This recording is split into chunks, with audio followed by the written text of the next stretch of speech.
How would you like some peanut butter with that jelly sandwich? Mother. Hey, oh, it's the Chris Court Show. Hey, oh. This is the Major Resolve, and you're listening to the Chris Court Show. This episode is brought to you by...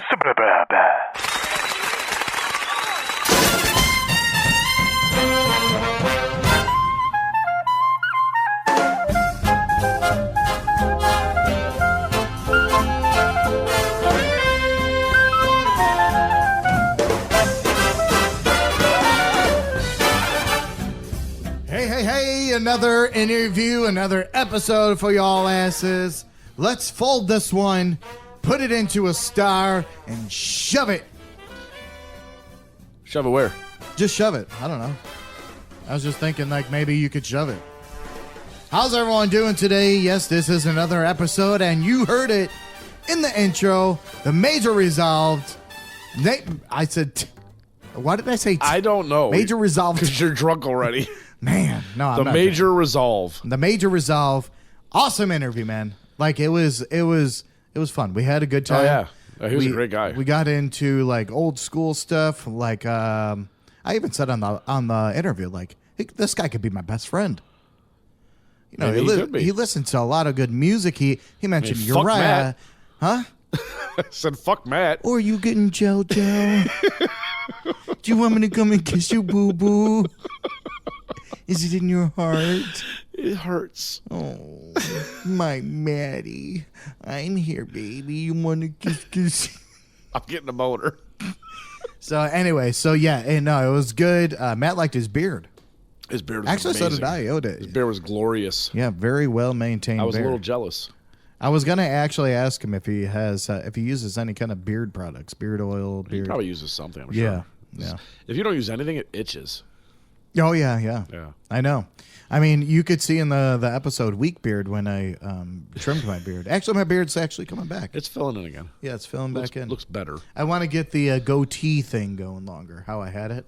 But we'll see. We'll see where it goes. Why don't you just go down to the soul patch? What? Just like shave everything and just soul patch? Just leave the little soul patch right in the middle there. You know what that's actually really called? A soul patch? Flavor saver. Flavor saver. I thought that was the mustache. No. The mustache is the flavor saver. Is it? I think so, because like when you're eating soup, it gets stuck in your mustache. No, the flavor saver is like never mind. I don't want to get too crazy on here. Let's just talk about the Major Resolve. All right, let's talk about the Major Resolve. Holy shit. We get sidetracked easily when we're drunk. We're not drunk. All right, so awesome interview again, and he's from Kentucky. And he has Bourbon Country. The band Major Resolve. Yeah, Bourbon Country. And we got Jim Beam, Devil's Cut, right here, right now. And in honor of this show, we are going to take an episode. We're going to take an episode? Nope. You're not drunk, are you? We're going to take a shot. Jesus. Well, like we... Yeah, I'm not going to let you edit that out. All right, you got me. But and it was tonight that we interviewed him. So we were I was drinking a couple brewskis. I haven't had an IPA in a long time.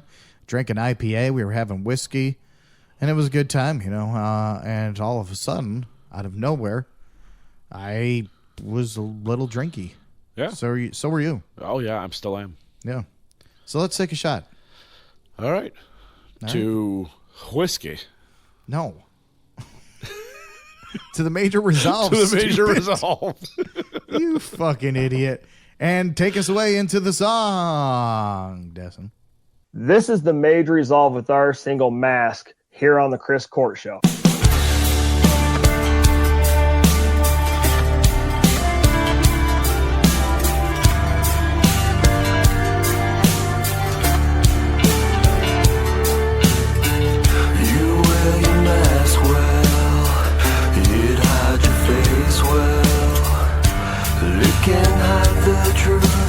Does it ever haunt you? What were you thinking? It's a little secret. Go through life as you did no wrong.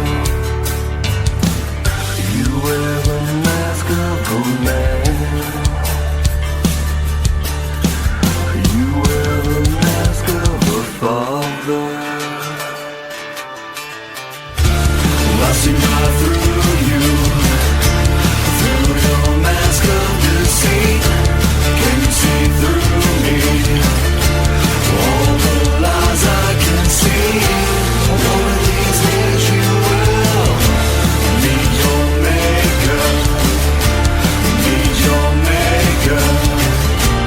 One of these days you will see. Lady, how could you? Did it not kill you?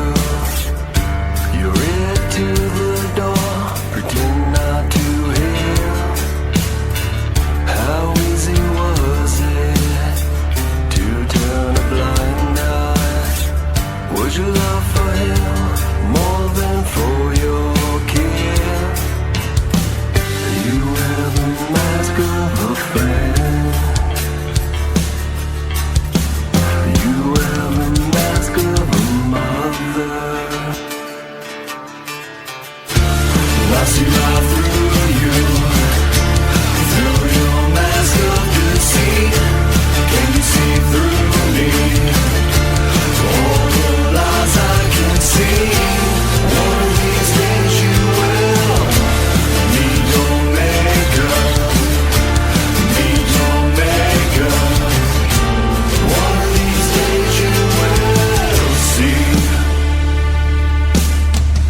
You will see. You will see.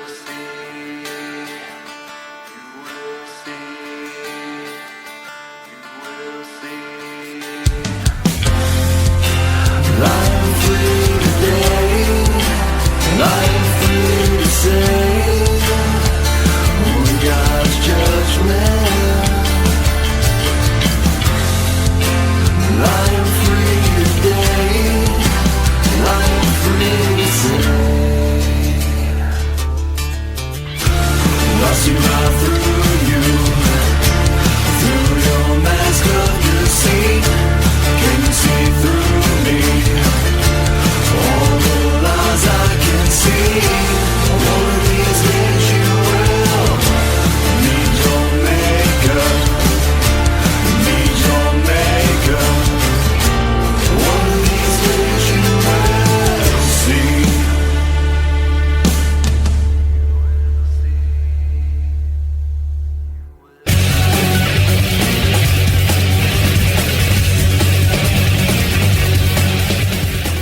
All right, that was Mask by The Major Resolve.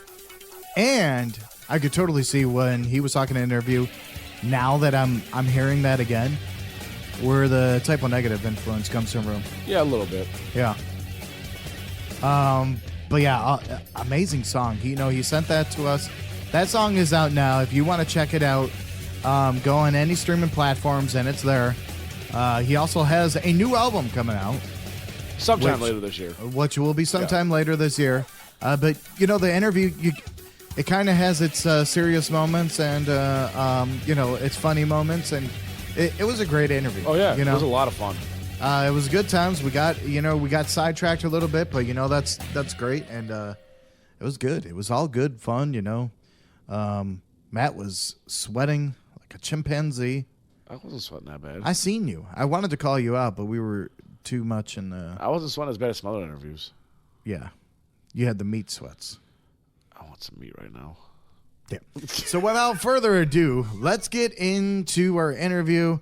Thank you guys again for listening. If you want to be interviewed, or if you want your song played on an episode here, contact chriscourtshow@gmail.com. We'll get back to you, and all we want to do is take independent music and just give it some kind of platform. Whether maybe it's not a big platform, but it's a platform. It's a platform. And if it becomes a big platform, that's even better. But right, we're here for the independent artists. We're here for the independent artist, and we're gonna have a video of this. So if you search on YouTube, there is video of this. It was on Zoom. That's where we do all our interviews, it's clips and all that. But anyway, without further ado, let's get into the interview. The Major Resolve here on the Chris Court Show.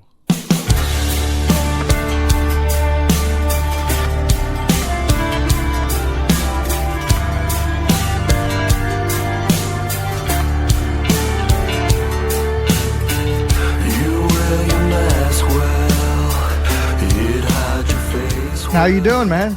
I'm good. How you guys doing? Doing good. Good. You know, Trying to stay warm up here. yeah. Where you guys out of? Chicago. Oh, hell, all right. Yeah, I'm down here in Kentucky, so it was warm today. So Oh, no. How warm?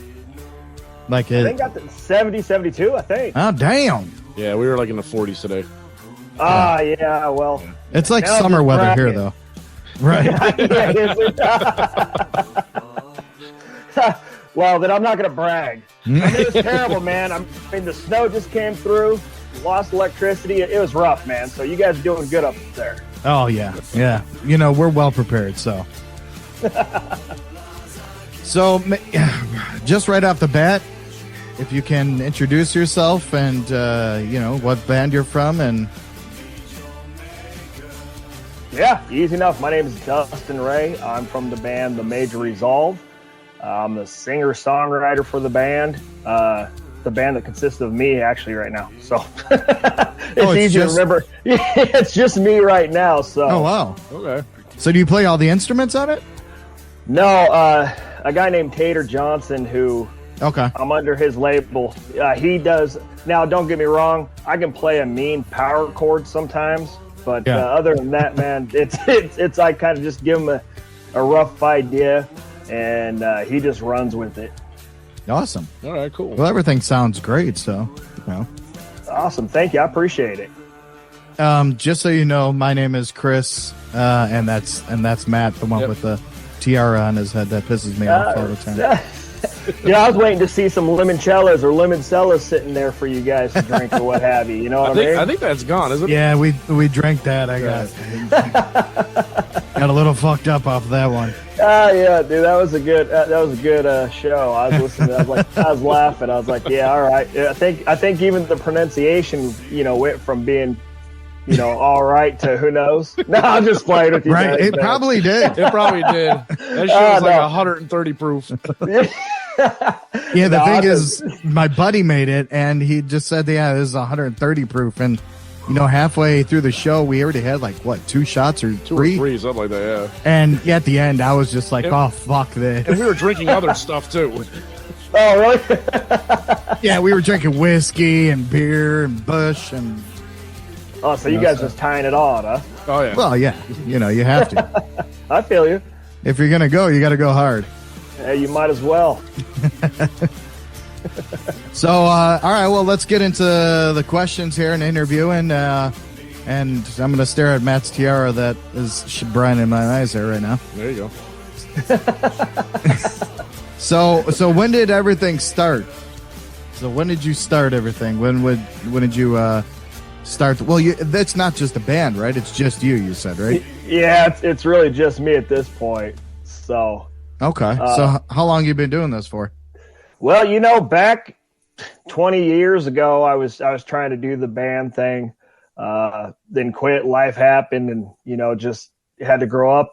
And so, essentially, what had happened was I still kind of played around on the guitar. I kept writing lyrics, and about March of last year, my kids had found an old, you know, CD that I had done, you know, out of a garage.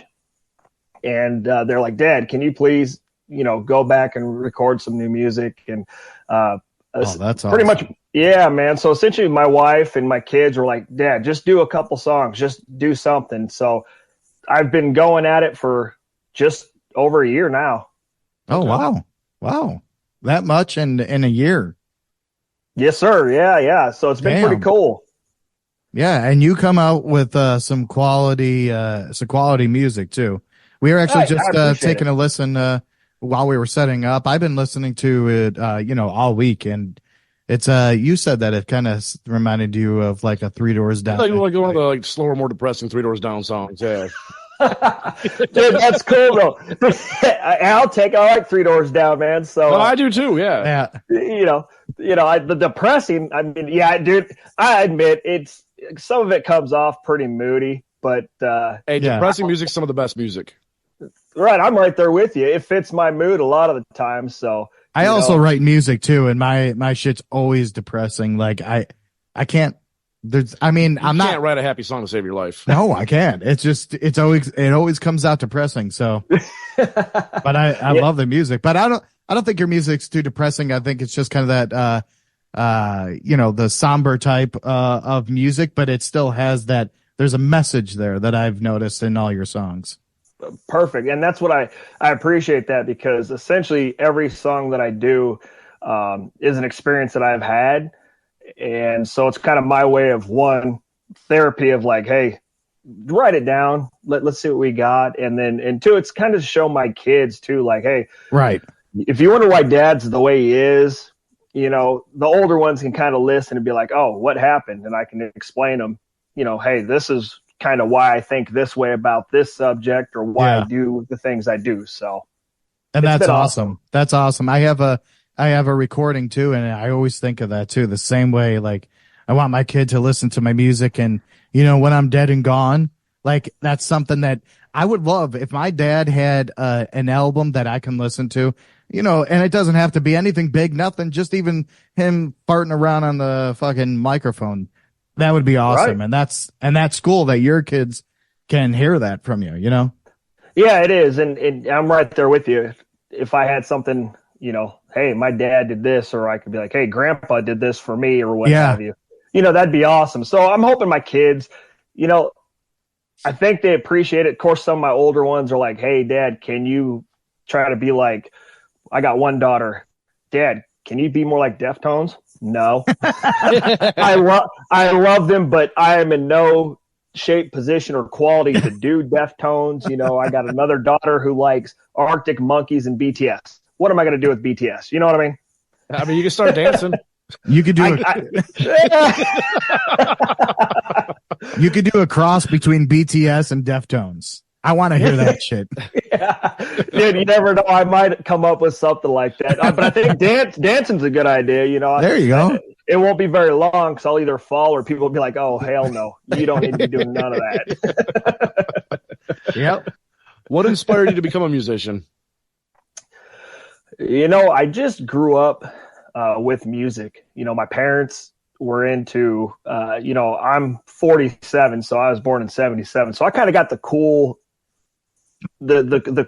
of all the scenes that came out. My parents listened to Pink Floyd, Uriah Heep, Aerosmith, and so that was cool. And then my older cousins, they turned me on to like Judas Priest and Scorpions, and then more of the glam when it came out, so, and then I just kept on through the grunge years, and then the 2000s new metal, and I was always into music and always did. I'd be that kid who would rather sit home listening to, tapes at that time. Yeah. Acting like I was playing the guitar, but so that was kind of my gig. And then it just kind of morphed into, trying to do more of it and trying to do it on, getting out there and playing. And so that's kind of what got me into it, man, is just kind of, I was an introverted kid too. So it's not like I went out and made friends. Right. So I was kind of stuck in my own head, and just kind of with music, and Yep. That's kind of how that's how we too. became friends too. Yeah. We joined. Really? Yeah, we joined a band together in high school. Yeah. Oh, right on. Yeah. So you guys know exactly then. So we were kind of like, afraid. I just didn't like people. I guess I wasn't afraid of people. I still don't just like you. Yeah. But you mentioned Uriah Heep, and it's crazy that you mentioned Uriah Heep. My dad was a huge fan of Uriah Heep. Right on. And we actually seen them live, and I was on they had I made a MySpace for them, and they interviewed me for it because I was like early 20s when this happened, and they interviewed me because I was so young and I was a young fan with a MySpace page of Uriah Heep. Dude, that's awesome. Yeah. Yeah, that's so cool. I know they're coming was to great. town, and my Yeah. dad wants to go, but I don't know if we're going to make it or not. I don't even know if any of the original members are around or not. They got to be 100, 102 years old, something like that. I think there's one that's original. I think one or two, but yeah, that's about it. Yeah, it's not many, but they're still good. You know, they're still putting out albums and. Yeah, I didn't know they were either until a while back. I was kind of looking to try to find a couple different albums for my dad, and I was like, "What the hell? Yeah, they got music all the way up." Yeah, yeah, they're still going, man. Which is pretty cool, and they're pretty decent, you know. So is that the Judas Priest and like the glam rock, is that more of where your influences come from, or? Yeah, I'd say my main influences would be, and it's kind of weird because it's not in the music, but that I write, but Typo Negative was a very big influence on me. Shit, man. Nice. Holy shit. Yeah, so they're big. Queensryche's another one that was really big for me. Depeche Mode, they were a big one influence on me. That's the band I was thinking of when we first played you. I was thinking of a band. I'm like, they sound like someone, and I couldn't think of it. It was fucking Depeche Mode. Okay, well, that's cool. I love, like I said, I love them. I just hear the influence. Now, I'm not comparing you. I don't like when people compare, like, oh, you sound, but like I can hear an influence, definitely. Yeah, dude, I got you. Yeah, no, I appreciate it because I'm sure that kind of weighs, because it's funny because this song I'm getting ready to come out with, I let my daughters listen to it, and they said, "Dad, I like that you're singing higher and not trying to sound like Peter Steele or something." And I'm like, what?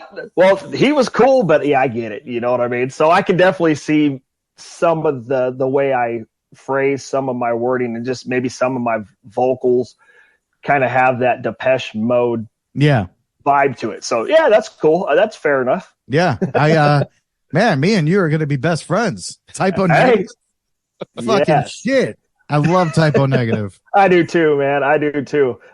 Such a fun band to see live too. I've seen them live a couple times. You know, we seen them. I think it was on Halloween, like right before Peter Steele passed. Oh man! And it was oh god, they were such good live performing act. Yeah, they were. I seen them twice, and each time I was like, man, you guys are just their presence on stage. You know what I mean? Yeah. They're just like larger than life. Right. So it was cool. A little story, not to get off track, but Peter Steele was playing I forget what song he was playing, and then all of a sudden he stopped the whole fucking song, puts his bass down, and is like, "Hold on, I gotta go shit," and then fucking 15 minutes later, it's dead silent, mind you. Like people are just talking, dead silence, and then he comes back, puts his bass on, and then they fucking start. That's funny. It's funny because I can see that, and most fans would be like, "Oh, this is what the hell? I want to do this." But if you're a Typo fan, you kind of expect, you understand, yeah, and then you're like, "Dude, this is awesome because this wasn't planned, and this is what he's doing. So I'm gonna have to sit here and listen to house music till he's done shitting." Yeah. I think I could respect that from any artist, to be honest. If they just like honestly told you why they're walking off stage, right? I could respect that. Yeah, that's true. Sometimes you gotta, take a shit or piss. Yeah. Yeah, it happens. I guess it doesn't matter what you're doing. Right? If you gotta go, you gotta go. That's right. That's like that one girl. Was it Brass Against or whatever? I don't know if you guys ever heard about that lady. She they was playing a show. Dude a fan got up on stage, laid down. Dude, she dropped her drawers and peed right on him, right on stage. I was like, what? What is this? Fuck that. I know. I was like, man, I don't care how big of a fan I am. That ain't happening. Like a reverse R. Kelly concert. Yeah. It is too. Or Gigi Allen. Or Gigi Allen. There you go. I mean, they're all cut from the same cloth. You know exactly what I mean? From the same cloth. Holy fuck. Could you take us through the steps of how you write music? Sure. essentially I have lyrics, and then I'll just kind of try to sing a melody or try any part of the song. And then at that point, I'll try to take a guitar and just try to see if I can work something. And as long as I can get a couple notes or what have you, then I end up giving it to Tater, and then Tater just kind of runs with it, and we'll sit there and he'll put certain parts to it, and we'll say yay or nay, and that's kind of the process. It's really, a lot of times if I'm writing lyrics, it's because I'm either mad or I'm frustrated. Yeah. So yeah. I'm like, okay, well, now I just want to say this. I better write it down so I don't say it out loud. Yeah. And then, so that's kind of how the process works. I think the last two songs, actually, Tater's come up to me and said, hey, do you like any of this? And I'm like, well, let me see. Yeah, this would fit perfect for what I got going on right now. So it's becoming more of a joint writing, I guess. So does he write the music, or like, so he records the music, right? Yeah. So essentially he's the producer. He mixes it, masters it, and then he also comes up with the instrument arrangements. Okay. All right. So he does all that stuff. He was actually, I don't know if you remember a band called 10 Years. They're pretty big. 10 years? Yeah, a band called 10 Years. They had a big song called Wasteland. And Wasteland sounds familiar to me. So does 10 Years, but I don't. I'm thinking of fucking 10 years after. That's not the band. No, yeah, this is just 10 Years, but he was one of the founding members and the guitarist for 10 years. And so he left in like 2017 to start his own independent record label and get into that whole producing and mixing side of the house. So gotcha. And you're on his record label then? I am, yes. Okay. Awesome. So the song that you sent us, Mask, it's going to be released next week. We did listen to it, but just, are we able, first off, to play that song on our show? It's probably going to be released in what, a week or two? Probably 2 weeks. Probably 2 weeks or so. Yeah, no. We're good to. Okay. Yeah, by all means. Unless you talk a lot of trash about it, but then you still can. No. I'm just kidding. No, we wouldn't have you on here if we.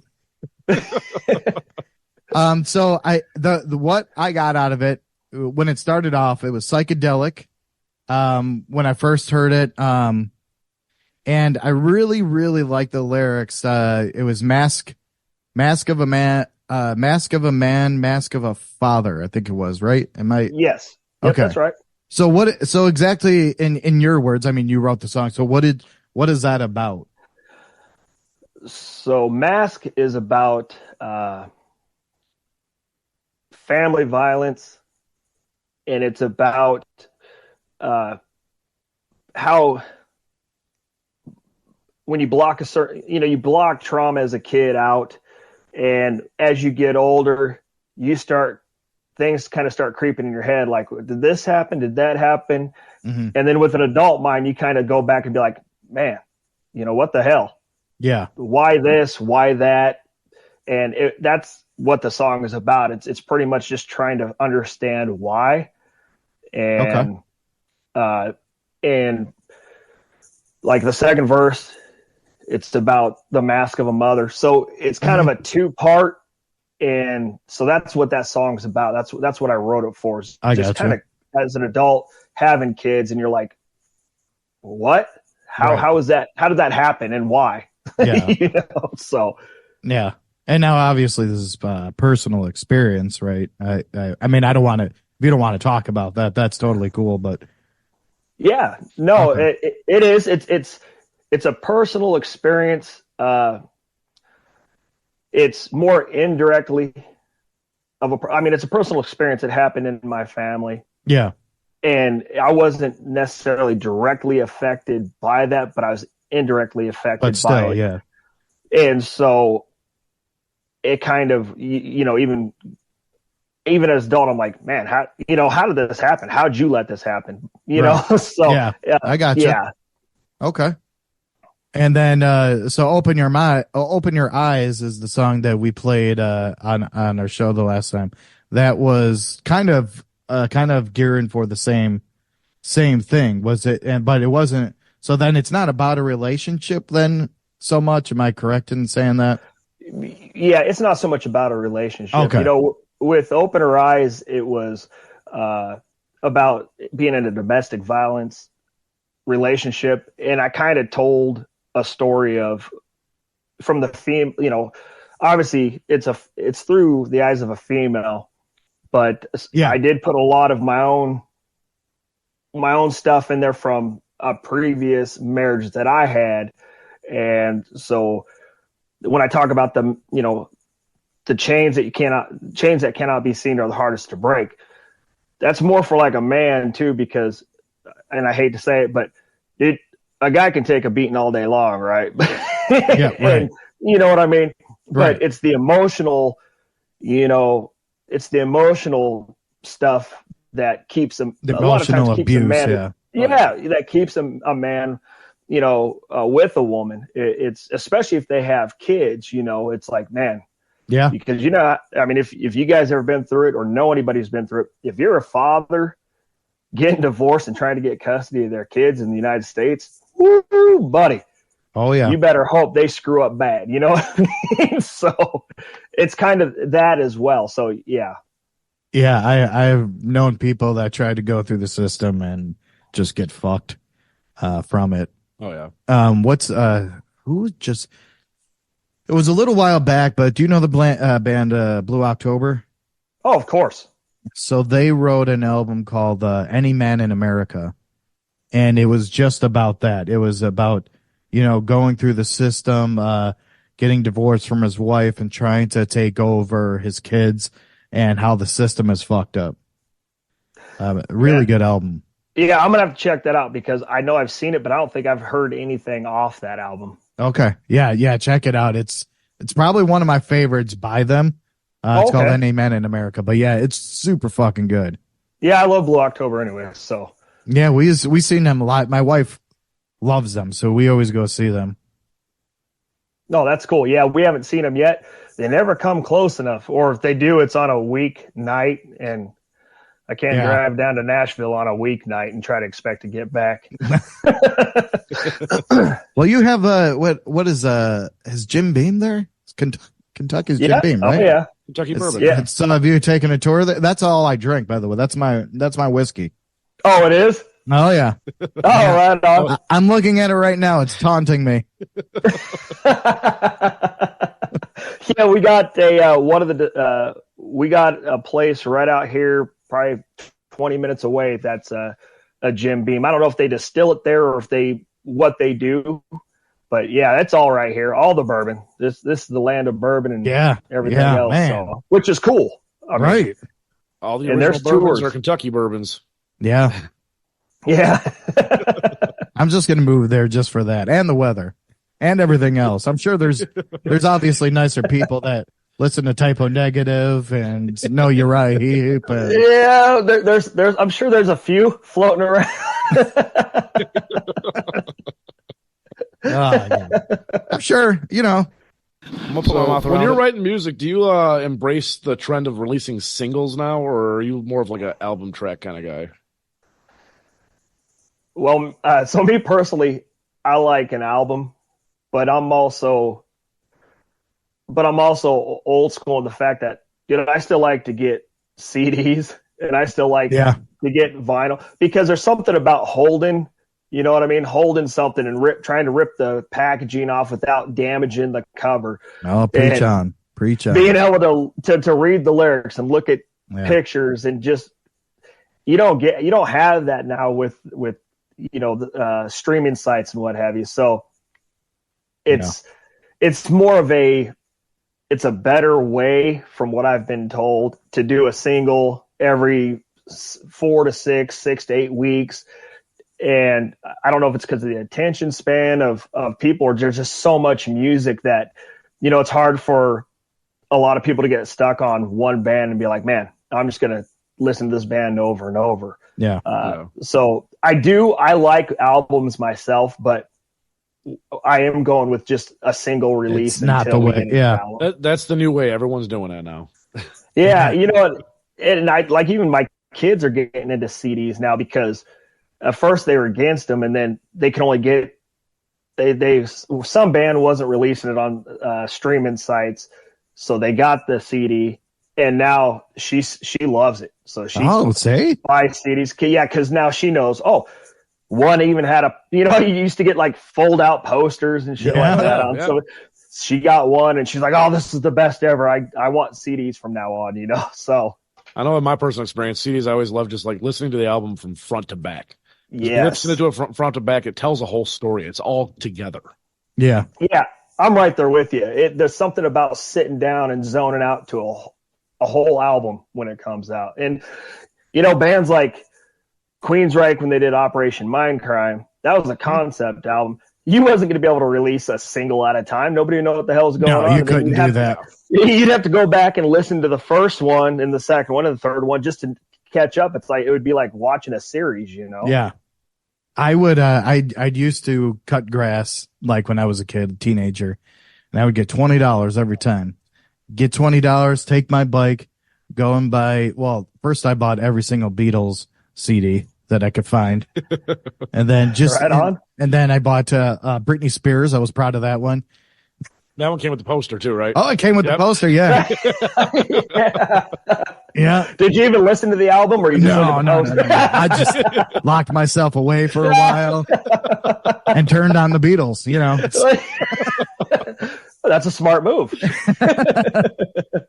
But yeah, I'm with you. I also collect albums. I have a whole turntable that spent fucking just too much money. But that's what I'm trying to teach my kids too, like how to hold the vinyl, like don't touch the black part. Yes. And my kid is actually getting to it. Like he'll change the vinyl around. Like I'll watch him obviously, but he'll change it around and not touch the black part, hold it on his side. So, that's the cool thing. Like I think, and especially now vinyl sales are going up. Like It's becoming a trend again. and so are cassette tapes. Yeah, cassette tapes ain't going to stay around, though. I think vinyl will stay around. What about 8-tracks? 8-tracks have been gone. Yeah. That was the worst. I had a shit ton of 8-tracks at one point. Oh, did you? Yeah, my dad used to be a construction worker, and he worked on like a lot of Sears when they were closing and remodeling, and they were just giving away the 8-tracks because they couldn't sell them. So he brought them all home. We had a shit ton of them. Dude, I would have listened to them. I'd have been like, this is cool. Oh, that's the thing. As kids, we did listen to them. There's all sorts of different music, so you had tons of options to listen to. Yeah, that's awesome. You always got that warbling sound though in 8-tracks. Like it was just like, you'd hear it and it would just go. Yeah, it was because his motor's moving that big ass tape around. It sucked. Whoever thought of that? You know what picket though? flag. 8-tracks didn't skip in the car. No, yeah. That's true. Wait, your digital music gets skipped in the car? I meant CDs. Oh, We're old enough to know that CDs were in a car at one point. yeah. Yeah, and man, definitely don't get one of those CD Walkmans and try to connect it to the cassette tape to put into your stereo. Because man, even if I took a turn too fast, it'd skip. Oh yeah. Well, you had to get because they were starting making the ones that like had anti-skip. I forgot what it was called. Yeah, there was something on there. They Yeah, read there like was. 9 times in advance to try to keep the anti-skip down. Yeah. Yeah, I remember the anti-skips. They didn't that work was the very well. shit. You had money if you had that shit. Yeah, that's true too. That was like the $180 CD Walkman. Right. Yeah, that's why I never had one. I would just I'd fold a towel and set it in the passenger seat and set that sucker on there and just hope it wouldn't slide off. Lock it in the seatbelt and Yep. Whatever you had to do. yeah. I think my favorite part about this is that I had one of the little cassette tape adapter things from a car like 6 years ago. Oh, did you? Oh yeah. Because I had a piece of crap car with a cassette player in it, so I had to get something to put audio in. Well, that's the thing. Like they had the cassette players that you had to do that to. That you had to actually put the cassette in, and then it had to go to your like FM transmitter. Yeah. Oh, yeah, that's right. Yeah, and that came out a while after you didn't. They went away from the cord going from your headphone jacks to. Yeah, I remember, but that was always hard for me to do too because I could never could never get it on the right channel to have the best sound. Yeah. Yeah, that was the thing of it. I mean, but shit, now you just plug your phone in and no, you don't even plug it in anymore. I know around here, like, the best channel was always like Lazy kids these 88.3. It was like days. the lowest number on the thing. But then if you went downtown, it would stop working. Yeah, see, that's another thing too. You'd have to keep constantly trying to figure out what channel it was on, and by then, I was already too mad. I didn't care anyway. I just wanted to throw it out. That's right. So do you have any upcoming tour dates or anything? Are you traveling outside of Kentucky at all, or do you ever? No, right now, I'm not touring anywhere. Hopefully after the album comes out, I'm going to put a band together, and then we're just going to let it ride, have some fun, and see what happens. So Nice. That's kind of the gig, because I never really intended on even getting this far. I was just going to record a couple songs, but I think we're working on 10 songs, 10, 11 songs. Okay. Yeah. So I'm just playing it by ear, man. I'm just having fun. So Yeah. there's enough interest, and enough people like it, like the music, and anybody wants to play in the band, then hey, I'm cool. I'll go play somewhere. That's See what awesome. happens. When's the album coming out?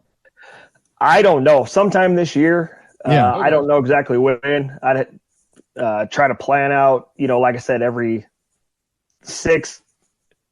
Actually, we're working on about 6 to 8 weeks between releases right now. So I would imagine sometime in the fall, but I don't know for sure. Oh, okay.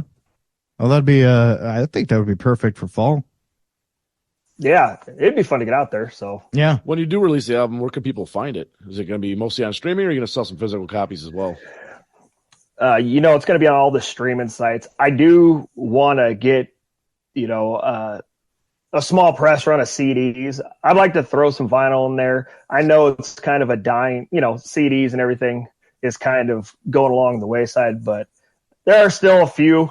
Yeah, but it's your Like own it. thing, that it's what you Right. want. Like, gives a fuck Yeah. what the people want. Well, that's kind of how I've been rolling with it. That's kind of where I'm at now with the music. It's kind of like, And it's awesome. So you're doing a good job. Like, Dude, I appreciate it. I really do, man. Because I never envisioned any of this stuff. So it's even talking to you guys. It's like cool. Yeah. Like what the heck, man? We're talking about something I created. What the hell's going on? Like Twilight Zone or something. Yeah, that should feel good, man. I mean, like, not many people can do the shit that you can do, and just create something out of thin air, and I make it appreciate sound good on top of that. So, kudos to you. That's, that's exactly why we're interviewing you, because that's why we interview That's people, why our show exists. Yeah. We just want to support everyone. Yeah, and it's awesome that you guys do this, because you guys, without you guys and other other stations like you guys, where would people hear indie bands or unsigned bands? Right. You know what I mean? And it has to be a labor of love, even from your guys' standpoint, because you guys can be doing. I mean, you guys do awesome things, man, on your guys' show.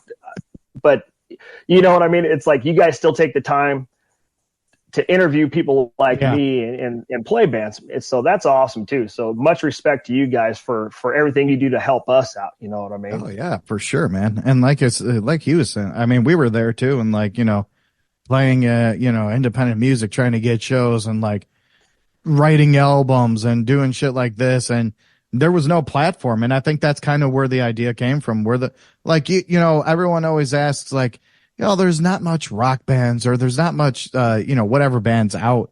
Well, there is. You just have to. You have to look for them. You have to look for them, and you have to dig hard. Yeah, but like that's why, we kind of created that, so you don't have to dig too hard. Yeah. No, and I've been able to find so many cool bands just being out there, like bands that I'm like, man, you guys are awesome. Why aren't you guys bigger than you are? Like some of these bands, you're like, damn, okay, right, you guys rock, man. And it's just, it's crazy. And it goes to the wayside like every fucking time. I'm sick of it. Yeah, it's sad, because you got some quality bands out there and artists, it's just like, woo, man, all you need is the right person to hear you, and you guys are going to be huge. But man, there's not as many people out there looking for bands like this. Unfortunately, yeah. Unfortunately, yeah. All right, Dustin, well, Hey, man, thanks for taking the time and talking with us. And again, you know, I hope everything goes good with you in the album. Thank you. Thank you. We'll keep in touch. Yeah, man, I appreciate your guys' time too. So, Chris, Matt, thank you very much. I appreciate it. Awesome. Thanks, buddy. Take care. All right, take it easy, guys.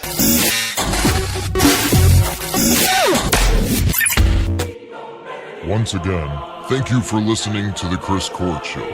Remember, if you have a band or business, or know someone that has a band or business, send all the info and MP3s to chriscourtshow@gmail.com. Chicken nuggets and cranberry sauce. The Chris Court Show.